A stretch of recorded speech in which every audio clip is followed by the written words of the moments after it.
So we're going to go onto the computer, we're going to go onto Google, we're going to find a high contrast image of the headstone that we want. For example here, my wife is a fan of Hocus Pocus, so we want to get the William Butcherson headstone from the movie, which looks something like this. But I need high contrast because what I'm going to do is I'm going to turn that bitmap into a vector file so that we can create a copy of it in cut vinyl. There it is. Found a nice high contrast image of the headstone we're looking for. Just black on white. A little bit of messy stuff around here we're going to have to clean up. But that's about as good as we're going to get. And I checked the details. It seems, even though it's not really good looking, it's the most accurate to the movie. So I guess the movie prop just kind of was sloppy, but it'll look fine in the front yard. So what we got to do is we got to take this and turn it from a bitmap into a vector. The first thing I want to do with this image, because this appears to be a screenshot and has a bunch of extra icons and nonsense around it, I want to eliminate everything but that. To do that, we use another free tool called Snipping Tool. You can get this straight from your Microsoft App Store. Snipping Tool is going to open up a little dialog like this. You tell it new because you want to make a new selection. And you're just going to click and drag over the part that you want. Like that. It creates a new image with just that information. Click Save. And we want to save this as B. Butcherson headstone. Right in our Documents folder. This is our Inkscape 1.1 launcher. There's probably a newer version out, but they all work about the same. What we want to do is we just want to create a new document by clicking the box at the bottom corner. And this is our workspace, our Inkscape workspace. We're going to File, Import, find that Butcherson headstone.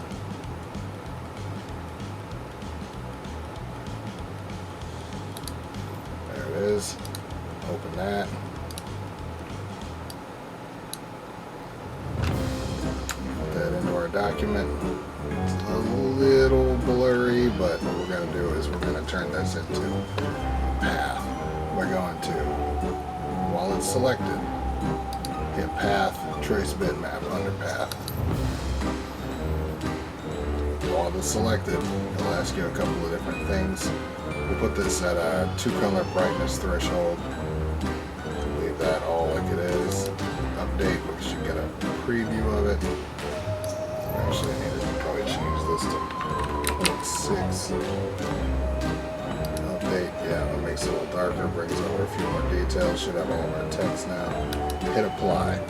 Now, it didn't look like it did much, but what we've done is we've now created a vector version of this image right here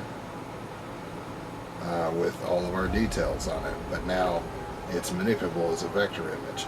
So if I double click it, you'll see it has all these path nodes. And if I zoom in, you can see that each one of those is a vertex or a point where two lines meet, and all these line segments are generated based on the content of the image. Now, a few of these don't make a whole lot of sense. We got some breaks and some crackles there, and that'll be fine as long as we get the basic shape, because we are making a great big headstone out of this. But it will be viewed from the street, and we want to make something that'll vinyl cut nice and smooth. And now that we have our vector version, this is all that we need to vinyl cut this headstone pattern. If we were to export this now to File, and I find that if you, you do need to have this image in the workspace. So let's take the original image and delete it, the delete key, put that into our page, our workspace right there. We also need to scale it to the correct size. We can do that by going in the document properties and making sure that it's set to something that makes some sense. Right now it's set to millimeters. here in the States, a little more comfortable dealing in inches, and I want this thing to be probably about 18 inches wide. So right now it's only 8 inches wide. If we set that to 18, and then click off of there, then that makes our width that size. And well, let's give us plenty of height here. Let's just say 30. Now we got a workspace that's nice and large and gives us an idea how big we want this to be. Now if we're going to scale, we need to make sure that we select our lock so that it locks our aspect ratio of our image, and then we'll drag it up to the right size and still just make sure it's within that working area. Now that we've got our vector and we've removed our original file and we've got it in the workspace and we got it the size that we want it, we just need to export this into a file format that the vinyl cutting software will understand. Now depending on what kind of vinyl cutter you got, this might be an EPS, it might be a DXF.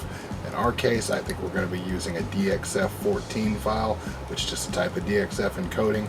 And we do that on our software, which we use Vinyl Master Cut because we have a Vinyl Master Cut vinyl cutter. If you have a Cricut or if you have some other third-party thing, you may work with a different file type. But what you just do is once you have this lined up the way you want it, you can go into File and then you can hit Save As. And Save As on Inkscape gives you a ton of options about what you can actually export to. I'm going to choose DXF R14 encoding. I'm going to call this Billy B, and I'm going to save it in a new folder that I created called Headstones, because I like to try and organize the work that way. Alright, and after a long day of designing and vinyl cutting, we now have weeded out all the parts that we want engraved, all the black parts you take out, you leave what you don't want engraved. It looks something like this. Next we're going to put a transfer mask on that and move it over to our foam. As we want to take our masked, you can see it's got a clear masking layer now attached to the vinyl right there.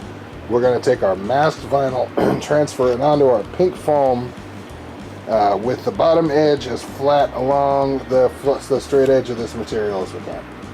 Just like that.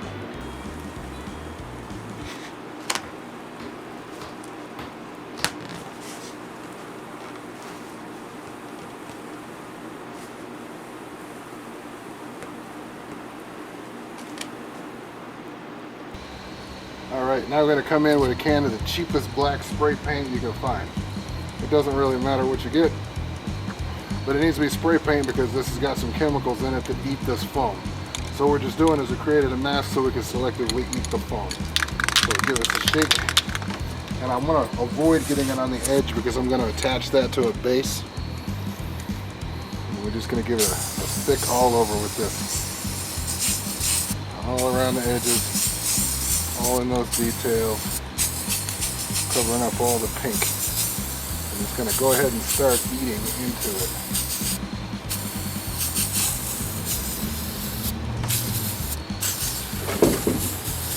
We want that, get all in those letters. Don't worry about runs and drips and all that, because you want it to be nasty and thick. The nastier and thicker it is, the deeper it'll eat. It's gonna smell awful. We're doing this outside because there's fumes coming off of it. You can probably see them going off like a cloud of vapor. I'm also smoking, that doesn't help. Alright, that one's sprayed.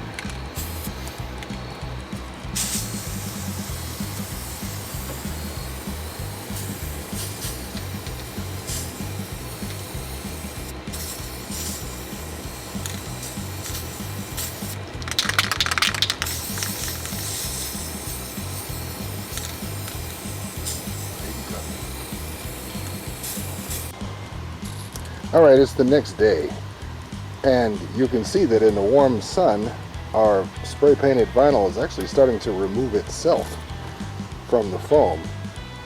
The adhesive on the back is not really strong, So I would avoid using a heat gun on this, but if you let this sit in the sun, it'll actually start to peel up pretty nice.